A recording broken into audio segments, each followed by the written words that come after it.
કેમ છો વિદ્યાર્થી મિત્રો? બધા મજામાં છો? સરસ મજાની રીતે આપણે અભ્યાસ કરતા હશો. પણ એવું જ જ્યારે પણ અહીંયા ભણાવવામાં આવે ત્યારે ખાસ ધ્યાન રાખવું કે આપણી ચોપડી પણ આપણી સાથે હોય કે જેથી આપણે ખબર પડે કયા ટોપિક વિશેની વાત છે. નહીં તો અમુક વાર એવું થાય સાહેબે ભણાવી દીધું હોય અને પછી આપણે 2-3 દિવસ પછી ચોપડી જો કદાચ ખોલીએ ઈચ્છા થાય તો ભાઈ આપણને એવું લાગશે કે આવું તો બધું નવું છે, કંઈ ભણાયું લાગતું નથી. એટલા માટે શું કરીશું, આપણે જોડે જોડે ચોપડી પણ રાખીશું કે જેથી આપણો અભ્યાસ છે એ ચોપડીની વ્યવસ્થિત રીતે થાય છે કે નહીં અને આપણા ટોપિક આપણને વ્યવસ્થિત રીતે સમજાઈ જાય, એ જ આપણા માટે મહત્વનું છે. તો હવે આપણે અભ્યાસ કરીએ છીએ પ્રકરણ નંબર 10 ગુરુત્વાકર્ષણ. કોણે આપી ખ્યાલ છે? ગુરુત્વાકર્ષણ બળ વિશે માહિતી ન્યૂટને આપી સફરજન પરથી, કે સફરજન માથે પડ્યું અને એને શોધ કરવાની. હવે આપણને એવું લાગે કે જ્યારે પણ શું વૈજ્ઞાનિકો આટલી સરળતાથી શોધ કરતા હશે કે માથે સફરજન પડ્યું અને શું ન્યૂટનને તરત જ થઈ ગયું છે કે આ ગુરુત્વાકર્ષણ બળ છે, કે જેના લીધે થઈને એને કહી દીધું કે આ ગુરુત્વાકર્ષણ બળ છે? તો કે ના, એના માટે વિચાર આવે ખરો એમને કે આ શા માટે નીચે પડ્યું, પ્રશ્ન થાય. એ પ્રશ્નનો જવાબ મેળવવા માટે એ ઘણો બધો પ્રયત્ન કરે છે, ઘણા બધા નિયમો વિશે જાણે છે, નિયમોનો અભ્યાસ કરે છે. એ નિયમોનો અભ્યાસ કર્યા પછી બધાને એક જ દિશામાં ગોઠવવાનો પ્રયત્ન કરે છે અને જે પોતાને પ્રશ્ન છે કે સફરજન શા માટે નીચે પડ્યું, તો એની દિશામાં એ બધા જ નિયમો જે જાણે છે એમને ગોઠવશે. અને જો એ બધા નિયમો સેટ થતા હશે અને સંતોષકારક લાગતા હશે તો એ નિયમ નવો આપી શકે. તો એવું નથી કે સફરજન પડે નિયમ આપી દીધો, એની પાછળ પણ ઘણી બધી મહેનત જાય, વર્ષો લાગે છે, બરાબર છે? તો આપણે જેટલી સરળતાથી મળે છે એટલું સરળતાથી એમને મળતું નથી. તો આપણો ફરજ છે કે આપણે એ બધી નિયમો થયા, શોધો થઈ અને સમજીએ. જરૂર નથી દુનિયાની બધી શોધોને સમજી લઈએ, પણ જેટલું આપણા અભ્યાસની અંદર આવે છે એટલું તો પરફેક્ટ સમજી લઈએ કે જેથી આપણા આગળના અભ્યાસમાં એ બધી વસ્તુ આપણને કામ આવશે. બરાબર? ઘણા બધા કહેતા કે આપણે શું કામ આવશે ને એવી રીતે. તો આપણે જાણીએ છીએ કે એકડો બગડો છે એ નાનપણમાં જ શીખવાડવામાં આવે છે. જો આપણે વ્યવસ્થિત રીતે શીખ્યા હશું તો એ એકડો બગડો આપણને સરળતાથી આગળ દાખલા ગણવામાં મદદરૂપ થશે, બરાબર છે? જો આપણે ઘડિયા આવડતા હશે તો જ્યારે પણ ગુણાકાર ભાગાકાર કરવાના થશે ત્યારે આપણને શું ઈઝી લાગશે. જેને પણ એવું લાગતું કે ગુણાકાર કરવા અને ભાગાકાર કરવા અઘરા છે તો એને શું કરવું પડે? ઘડિયાને છે મોઢે કરવું પડે, બરાબર? તો અહીંયા આપણે અભ્યાસ કરીએ છીએ ગુરુત્વાકર્ષણ વિશે. તો કે ગુરુત્વાકર્ષણ વિશે સમજીએ કે પૃથ્વીની આસપાસ ચંદ્ર ફરે છે તો એનો મતલબ શું કે કેન્દ્રગામી બળ લાગે છે. પૃથ્વીનું કેન્દ્રગામી બળ ચંદ્ર પર લાગે છે અને પરિણામે ચંદ્ર આસપાસ ફરે છે. જો આ કેન્દ્રગામી બળ ન લાગતું હોય તો શું થાત? તો કે આપણો ચંદ્ર સીધો સૂર્ય માર્ગ પર ગતિ કરતો હોય. જે જોયું તો આપણે કે જ્યારે પથ્થરને દોરી સાથે બાંધીને ગોળ ગોળ ફેરવીને ફેંકી દઈએ, છોડી દઈએ તો શું થાય? જે દિશામાં હશે પથ્થર એ દિશામાં એ વેગથી ગતિ કરશે. તો હવે આપણે સમજવાનું છે કે આ ગુરુત્વાકર્ષણ લાગે છે, બરાબર? તો કે એના માટે આપણે સમજવું હશે તો પહેલા આપણે આગળના ચેપ્ટર છે ગતિનો ત્રીજો નિયમ, એના વિશે આપણે અભ્યાસ કરવો પડશે. ગતિનો ત્રીજો નિયમ આપણા સિલેબસમાંથી નીકળી ગયો છે, પરંતુ આપણે આગળનો ટોપિક સમજવાનો છે ગુરુત્વાકર્ષણનો સાર્વત્રિક નિયમ. એના માટે આ જરૂર પડશે, બરોબર? એટલા માટે આપણે અત્યારે સમજીએ છીએ કે ગતિનો ત્રીજો નિયમ શું કહે છે. તો કે જ્યારે હું દડો છે મારી પાસે, બરોબર, દડાને હું દીવાલ પર ભટકાડીશ તો થશે શું કે એ દડો દીવાલ પર ભટકાઈને પાછો મારી તરફ આવે છે, બરોબર. શું થાય છે? જ્યારે દડાને દીવાલ પર ફેંકું છું ત્યારે તે દડો દીવાલ પર ભટકાઈને મારી પાસે આવી જાય છે. તો અહીંયા થાય છે શું કે આ દીવાલ છે, દીવાલ સાથે જ્યારે દડો અથડાય છે, બરોબર, અથડાઈને એ દડો પાછો આવે છે. હવે જો મેં ધીમે કરીને દડો નાખ્યો હશે તો શું થશે? ધીમે કરીને પાછો આવશે. અને જો મેં જોરથી બળ કરીને નાખ્યો હશે તો મને ધ્યાન પણ નહીં રહે, એટલી ઝડપથી એ બોલ પાછો આવી જશે. તો અહીંયા કે છે શું? તો સિમ્પલ આપણે એને સમજી લઈએ, પછી આ વિશે સમજીએ કે આઘાત અને પ્રત્યાઘાત. તો કે આઘાત એટલે શું? તો કે હું જે બોલને નાખું છું, બરોબર છે, એ બોલ છે એ દીવાલ પર અથડાય છે. તો જે અથડાય છે, બરોબર, એ અથડાશે એટલે કે દડો છે એ દીવાલ પર કઈ બળ લગાડશે. ત્યારબાદ થશે શું કે દીવાલ પણ દડા સામે બળ લગાડશે. તો કે આ કઈ રીતે? દીવાલ તો એમને ઊભી છે, બળ કઈ રીતે લગાડી શકશે? તો કે દડો છે, દડો દીવાલને અથડાશે, દીવાલ એમને સીધી છે, એટલા માટે શું થશે? દડો પાછો આવશે. તો પાછો આવે કઈ રીતે? તો કઈ બળ લાગ્યું હશે એના ઉપર. તો એના લીધે થઈને જ આપણે સમજી શકીએ કે દીવાલે બળ લગાડ્યું હશે, બરોબર. તો કે આઘાત એટલે કે દડા દ્વારા જે દીવાલ પર બળ લગાડવામાં આવ્યું તે, અને પ્રત્યાઘાત એટલે દીવાલ દ્વારા દડા પર જે બળ લગાડવામાં આવ્યું તે. તો કે આઘાત અને પ્રત્યાઘાત સમાન હોય છે.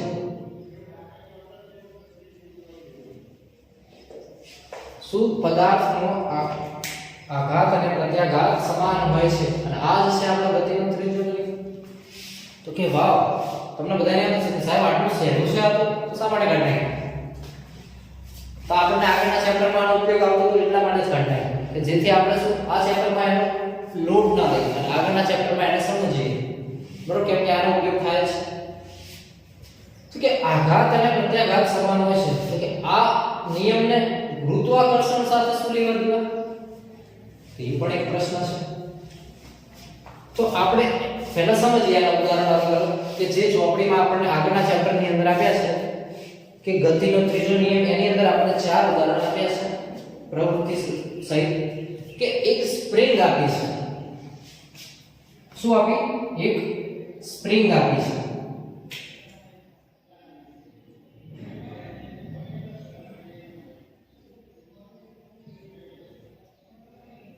બરોબર, આ એક સ્પ્રિંગ છે જેને એ સ્પ્રિંગ કહી દઈએ અને તેની સાથે છે બીજી સ્પ્રિંગ, બરોબર. હવે થાય છે શું કે જ્યારે પણ આપણે આને જમણી બાજુ ખેંચીશું, આ તો દીવાલ છે, બરોબર, દીવાલ સાથે એ સ્પ્રિંગ જોઈન કરી પછી એ બંનેને બી સાથે અને બી થી આપણે અહીંથી બળ કરીને ખેંચીએ છીએ તો થશે શું? અવલોકન શું થાય છે કે જેટલા પ્રમાણમાં આપણે અહીંથી ખેંચીશું એ પ્રમાણે અહીંયા આપણને કંઈક દેખાડશે કે કેટલા પ્રમાણમાં ખેંચ્યું છે, બરોબર. તેની સાથે સાથે એ સ્પ્રિંગ પણ એ દેખાડશે કે કેટલા પ્રમાણમાં ખેંચ્યું છે. તો અહીંયા જે ખેંચાયેલું છે એ જ અહીંયા ખેંચાયેલું હશે. તો મતલબ થયો શું કે અહીંયા જેટલું બળ આપણે લગાડ્યું છે એટલું જ બળ આ સ્પ્રિંગ પર લગાડે છે. તો બંને બળ કેવા થશે? સમાન થશે. ખ્યાલ આવે? ત્યારબાદ બીજું ઉદાહરણ છે બંદૂકની ગોળી વાળું. તો કે જ્યારે પણ આપણે બંદૂક છે, બરાબર, બંદૂકની અંદર ગોળી છોડીએ છીએ ત્યારે થશે શું કે જેવો તેવો જો હલકો હાથ હશે તો શું થશે? બંદૂક પાછી પડશે, બરાબર. આપણે જોઈએ છે ઘણીવાર સૈનિકો છે અહીંયા બંદૂક રાખીને ફોડતા હશે. તો એનો મતલબ થાય શું કે જ્યારે પણ આપણે ગોળી છોડીએ છીએ, બરોબર, આ બંદૂક છે, બરોબર, આ બંદૂકમાંથી ગોળી છૂટે છે ત્યારે ગોળી ગતિ આ બાજુ કરશે, પરંતુ આ જે બંદૂક છે એ કઈ બાજુ ખસશે? તો કે પાછળની તરફ ખસે છે. તો કે થાય છે આવું શા માટે? બરોબર, કે ગોળી છે એ વધારે વેગથી જતી રહેશે, જ્યારે અહીંયા છે થોડોક ઝાટકો આવશે. તો અહીંયા એવું શા માટે થાય છે? તો આપણે એના માટે વેગમાન સમજ્યા હતા, બરોબર છે. સમજીએ આપણે પહેલા આ રીતે સમજીએ કે અહીંયા શું થાય છે, ગોળી આગળની બાજુ ગતિ કરે છે અને પાછળની તરફ બીજું બળ લગાડે છે. તો અહીંયા આઘાત પ્રત્યાઘાત થયો. ત્યારબાદ છે ત્રીજું કે જ્યારે એક વ્યક્તિ છે જે બોટ પર ઊભો છે અને કિનારા પર એને જવાનો પ્રયાસ કરે છે, તો એ બોટ પર જ્યારે બોટ પરના છેડાથી કૂદકો લગાવીને જ્યારે જાય છે ત્યારે થશે શું કે જેટલા પ્રમાણમાં એને તાકાત કરી હશે કૂદવા માટે એટલા પ્રમાણમાં એ બોટ ખસશે. ખ્યાલ આવે કે જેટલા પ્રમાણમાં એ વ્યક્તિએ બળ કરીને કૂદકો લગાવ્યો હશે એટલા પ્રમાણમાં જે બોટ ખસશે. જો એને ધીમે કરીને કૂદકો માર્યો હશે તો બોટ થોડી જ ખસશે, અને જો તેણે જોરથી બળ કર્યું હશે તો તે બોટ વધારે પ્રમાણમાં સ્થાનાંતર થશે. તો એથી થાય શું કે બંને એકબીજા પર બળ લગાડે છે. ખ્યાલ આવે?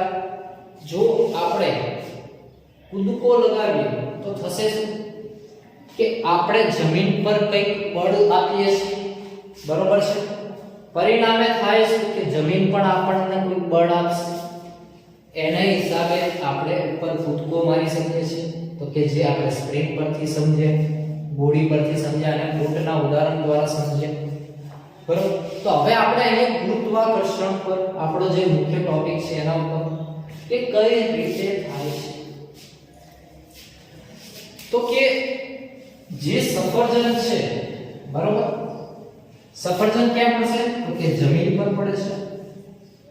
હવે આપણે ગતિનો ત્રીજો નિયમ પણ જાણીએ છીએ કે આઘાત અને પ્રત્યાઘાત સમાન હોય છે.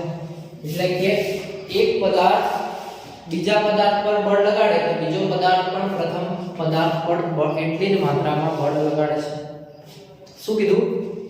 સમજો કે ત્રીજો નિયમ છે આ ગતિનો કે જો કોઈ એક પદાર્થ બીજા પદાર્થ પર બળ લગાડતો હોય તો બીજો પદાર્થ પણ એટલી જ માત્રામાં પ્રથમ પદાર્થ પર બળ લગાડે છે. હવે આપણે થાય એ કઈ રીતે શક્ય છે? તો એના માટે જો એક વસ્તુ હોય દ્રવ્યમાન, એટલે કે બંને પદાર્થ સરખા હોય તો જ આ શક્ય છે, બરોબર. જો બે પદાર્થ સરખા હશે તો જો આપણે એક પદાર્થ પર જેટલું બળ એક પદાર્થ બીજા પદાર્થ પર જેટલું બળ લગાડશે એટલું જ બીજો પદાર્થ પ્રથમ પદાર્થ પર બળ લગાડશે. તો ખ્યાલ આવે? તો એ જ પ્રમાણે સિદ્ધાંત પ્રમાણે આપણે વિચારીએ કે જો પૃથ્વી છે એ સફરજન પર બળ લગાડીને એને નીચેની તરફ ખેંચે છે, તો ન્યૂટનના ગતિના ત્રીજા નિયમ અનુસાર સફરજન પણ પૃથ્વીને પોતાની તરફ ખેંચતું હોવું જોઈએ, બરોબર. એ પણ બળ તો લગાડતું જ હોવું જોઈએ. તો શા માટે પૃથ્વી એની તરફ આકર્ષાતી નથી, એટલે કે એના તરફ ખેંચાતી નથી, જ્યારે સફરજન છે એ પૃથ્વી તરફ ખેંચાઈ જાય છે? તો આવું શા માટે થાય છે? તો એના માટે સમજવાનું છે. હવે આપણે જાણીએ છીએ કે ગતિનો બીજો નિયમ શું છે? તો સરળ ભાષામાં કહીએ આપણે તો કે વેગમાન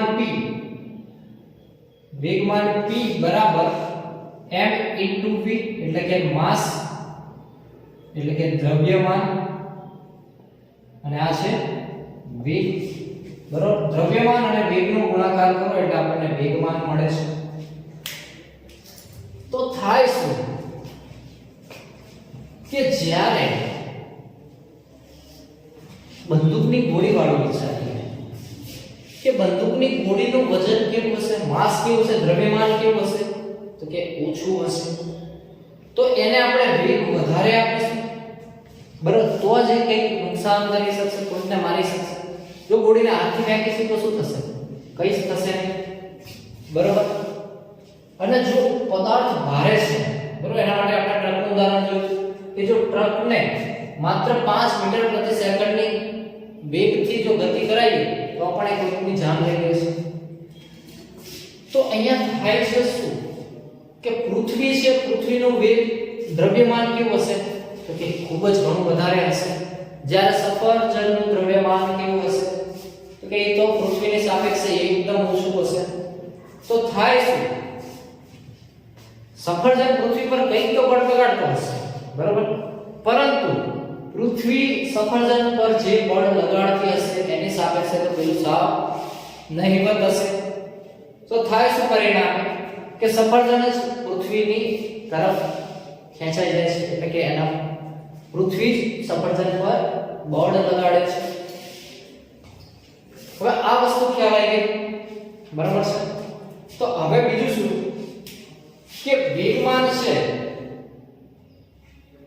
આના ઉપરથી આપણે એક વસ્તુ સમજ્યા હતા પેલી ગાડી વાળું ઉદાહરણ કે ગાડીને જ્યારે ધક્કો મારવાનો હોય બરાબર, તો એ ધક્કો જો આપણે ખાલી 1 મીટર પ્રતિ સેકન્ડમાં જોઈએ છે, પરંતુ જો આપણે ખાલી ધક્કો મારીને છોડી દઈશું તો નહીં ચાલે, પરંતુ એને કેટલાક સમય માટે મારતો રહેવો પડશે બરોબર, તો જ એ ગાડી ચાલુ થશે.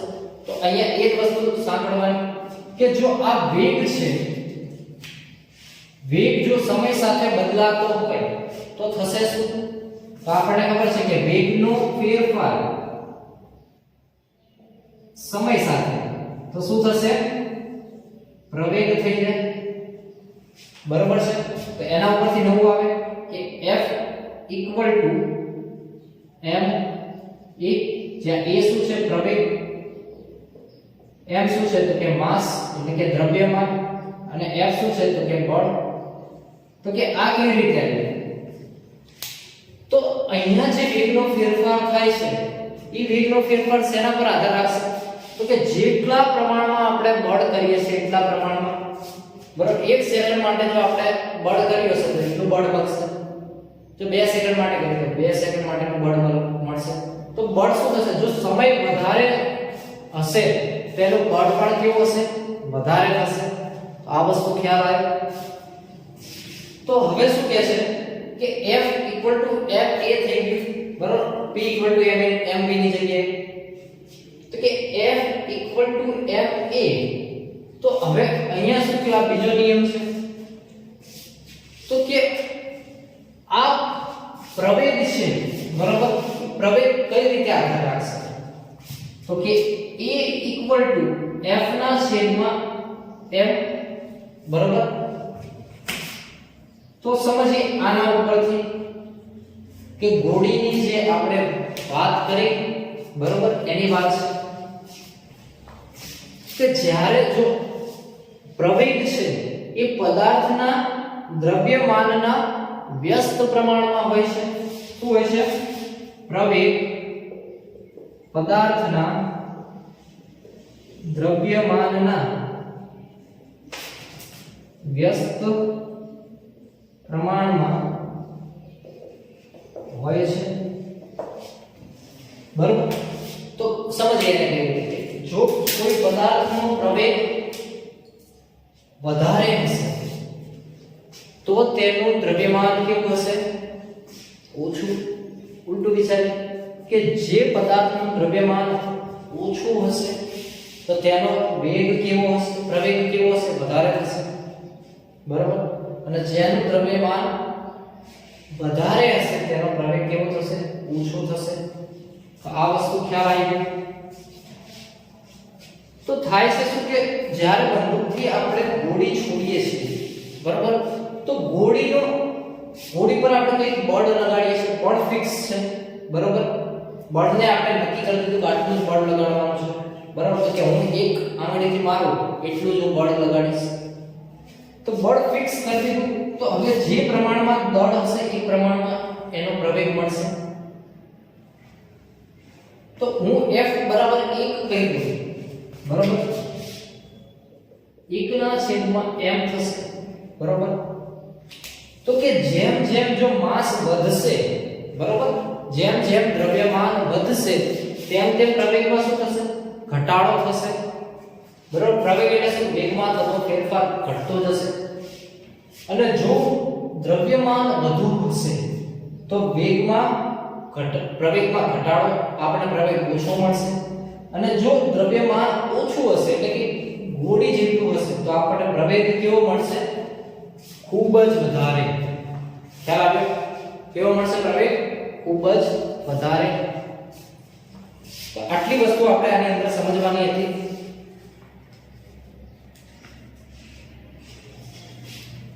તો કે આ રીતે છે, બરાબર. તો થાય શું કે પૃથ્વીની આસપાસ ચંદ્ર ફરે છે. આપણે જાણી લીધું કે કેન્દ્રગામી બળ લાગે છે. એ કેન્દ્રગામી બળને લીધે જ પૃથ્વીની આસપાસ ચંદ્ર ગોળ ગોળ ફરે છે.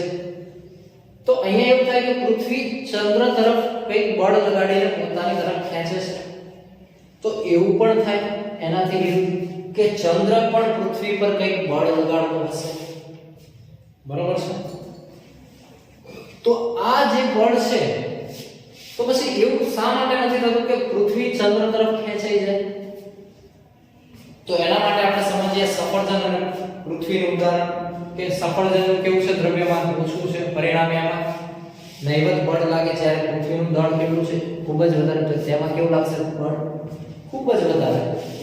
તો અહીંયા પણ એવું છે કે પૃથ્વીનું જે દળ છે એના કરતા ચંદ્રનું દળ ઓછું છે.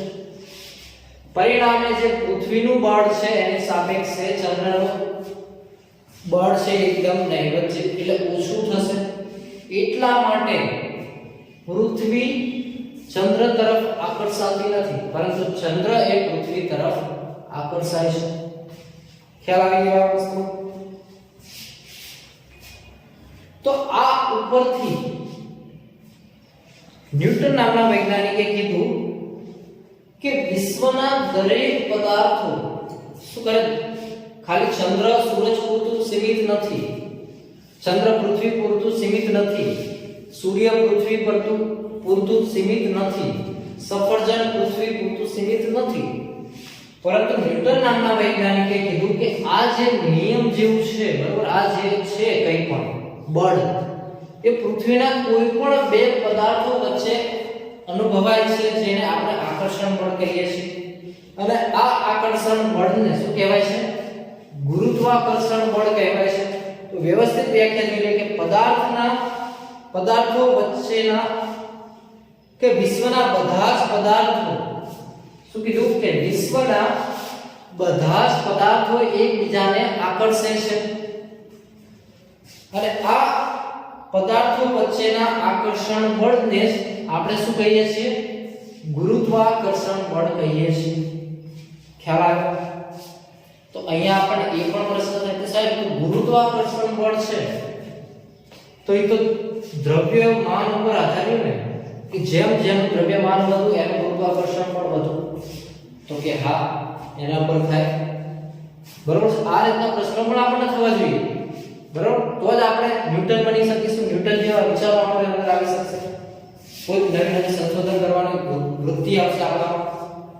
બરોબર? તો આ રીતના પ્રશ્નો આપણને સતત થતા રહેવા જોઈએ કે જે પદાર્થનું દ્રવ્યમાન વધુ હશે તે વધારે પ્રમાણમાં આકર્ષણ બળ લગાડશે, જ્યારે જે પદાર્થનું દ્રવ્યમાન ઓછું હશે તે આકર્ષણ બળ તો લગાડશે, પરંતુ પેલાની સાપેક્ષે કેવું લગાડશે? ઓછું લગાડશે. તો ખ્યાલ આવ્યો આ વસ્તુ વિશે?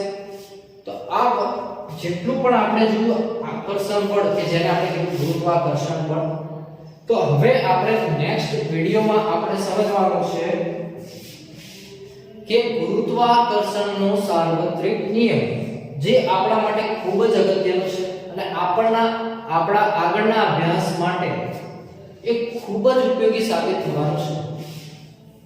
તો કે કેમ સાબિત થાય? તો આપણે જાણીએ છીએ કે અત્યારે આપણે શું મંગળ પર રહેવા જવાની વાત કરીએ છીએ.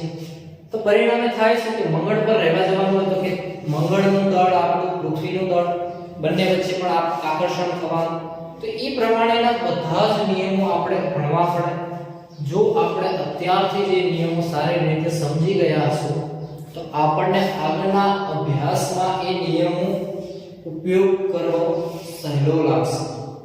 નહીં તો એવું થાય કે આગળના અભ્યાસમાં જ આપણે એ નિયમો સમજવા પડશે તો ઉપયોગ કરવાની તો વાત દૂર થઈ જશે.